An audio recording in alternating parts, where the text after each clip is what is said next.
Se você, assim como eu, já teve problemas para imprimir com ABS, com o empenamento da peça, ela descolando da mesa, ou também aquela delaminação já quando a peça já está mais avançada, no meio ali das camadas, você vai adorar as 7 dicas que eu vou te trazer nesse vídeo.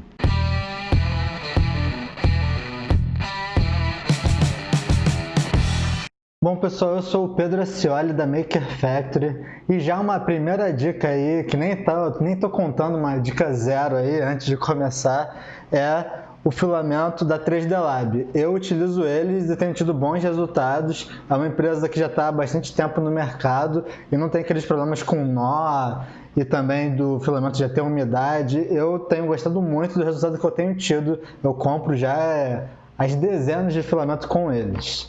E trouxe aqui também, para exemplificar, uma peça impressa em ABS numa Ender 3 Pro. Ela tem 22 centímetros de altura, o que normalmente é o pesadelo para muita gente. Ficou com um acabamento muito bom. Eu fiz sem suporte nenhum. Só com esse primeiro pequeno ângulo aqui já foi suficiente para não precisar de suporte. E essa peça vai ser acoplada no motor de carro de uma equipe de competição lá da UFRJ.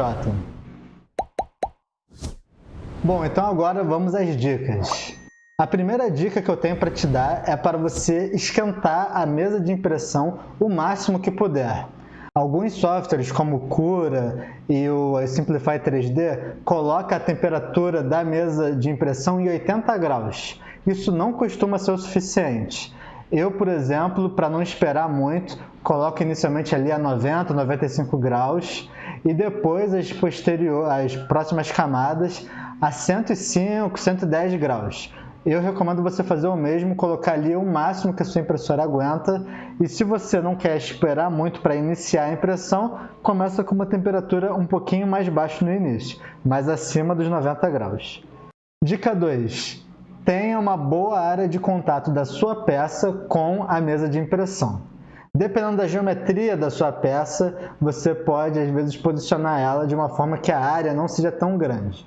Ou mesmo que já seja uma área plana ali, bem grande na base da sua peça, você deve aumentar ainda mais utilizando ou o brim ou o raft. Quando é uma peça que tem a face plana ali, eu costumo só usar o brim e, se couber na mesa, eu coloco um brim bem grande, assim, por exemplo, com 10 camadas extras.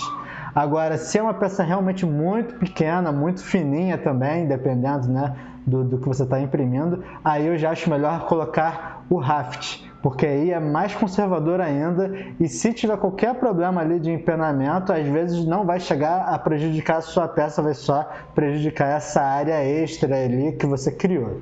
Agora, a terceira dica é em relação ao cooler, aqueles ventiladores que resfriam o material assim que ele sai da sua impressora. Algumas pessoas recomendam você botar ele bem baixo. Eu, particularmente, desligo eles. Tem que ter um cuidado se você tiver uma Ender 3, porque o mesmo cooler que resfria a impressora, ele é conectado na mesma porta lá na eletrônica que comanda o cooler que resfria a placa eletrônica. Então, se você desligar ele totalmente, vai estar também desligado o que resfria a placa. Então, pode ter um superaquecimento ali da sua placa eletrônica.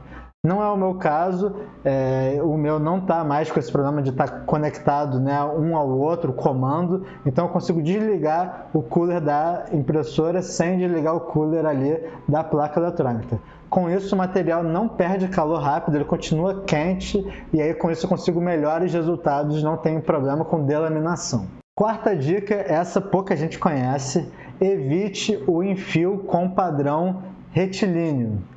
O enfio é aquele preenchimento interno, né? Como que você faz ali o preenchimento do interior da peça, que para quem é novo aí na impressão 3D a peça não precisa ser maciça, né? Esse interior, se você faz uma linha reta, ele quando resfriar e contrair, ele vai contrair todo na mesma direção. Agora, se você está, por exemplo, imprimindo com o Cura e usa aquele que é o giroide, ou se você está usando o Simplify e usa aquele Wiggle, eu pelo menos uso em inglês, aí são esses os termos, você tem algo em serpentina assim, que quando ele contrair, esse zigue-zague vai fazer com que ele contraia em direções diferentes, então não vai ter isso de tudo na mesma direção, então vai ser uma contração bem menor. É uma dica bem legal aí, fácil de ser implementada. Dica 5. Evite cantos vivos. Esse com certeza foi o principal motivo de ter dado certo essa peça com essa altura no Ender 3 Pro sem nenhuma upgrade, ela totalmente aberta.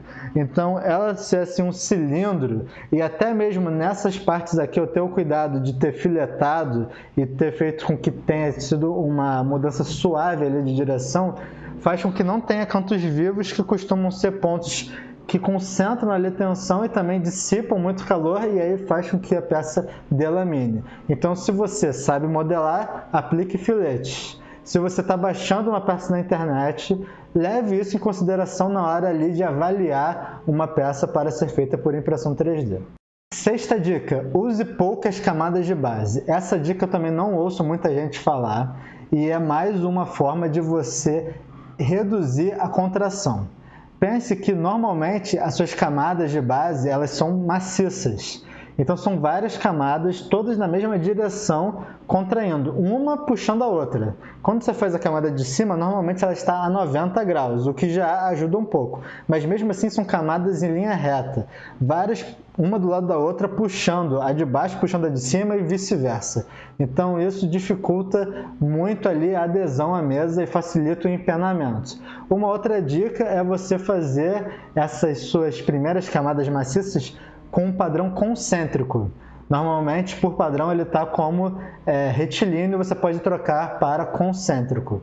Eu aqui costumo usar apenas 3 camadas de base quando eu vou imprimir em ABS. Sétima dica, e é a que muita gente fala e é difícil de implementar, evite corrente de ar na sua impressora. É fundamental que você controle o ambiente onde a sua impressora está inserido, mas às vezes é complicado. Muita gente tem no quarto e acaba ligando às vezes o ventilador, o ar-condicionado, porque está quente, e aí isso, claro, vai afetar também a sua impressão.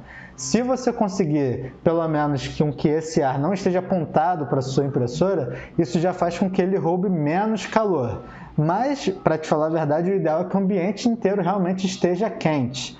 Ou que se você não quiser ficar lá morrendo de calor, é que você feche o ambiente. Mas isso realmente é uma dica que eu sei que para alguns pode ser difícil. E se você ficou até esse momento do vídeo, você vai ter não uma, nem duas, mas 3 dicas bônus.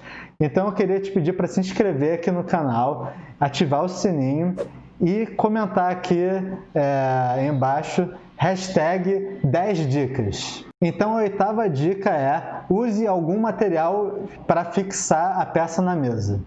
Muita gente aí costuma usar aquele spray Carina. Eu não tive um bom resultado porque ele gruda até demais, então comecei a ter dificuldade de remover a peça na mesa. Eu já tenho uma qualidade melhor com a cola bastão, do tipo, eu estou aqui apresentando a marca Scott, que é fácil de encontrar, mas é importante ter um componente químico específico que a abreviação dele é poly, mas o nome dele completo, que às vezes vem escrito aqui na composição química do material, é vinilpirrolidinona. Esse material é o que compõe aquela outra material que você pode usar para fixar, que é a tal da cola Abond, que muita empresa aí de impressora 3D usa, né? Vende. Essas empresas que vendem filamento e impressora 3D vende esse material Abond. Você também pode conseguir usar ali aquela gosma, né? Aquela pasta de ABS, onde você dilui um pouco de ABS em acetona, algo do tipo. Eu não costumo usar porque eu acho que suja um pouco ali, não fica legal, piora muito ali o acabamento da primeira camada, mas em termos de fixação com certeza vai ajudar. 9ª dica, algo também pouco falado, existe um parâmetro chamado Draft Shield ou Use Shield, depende de qual é o software que você está usando. No caso do Cura é Draft Shield, no caso do Simplify é Use Shield. Em português está escrito no Cura cobertura de trabalho.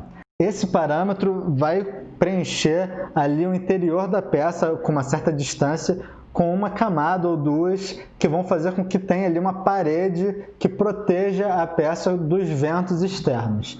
Eu confesso que não acho que é um recurso que te entregue tanto, né, benefício, porque ela ainda vai estar na parte de cima exposta.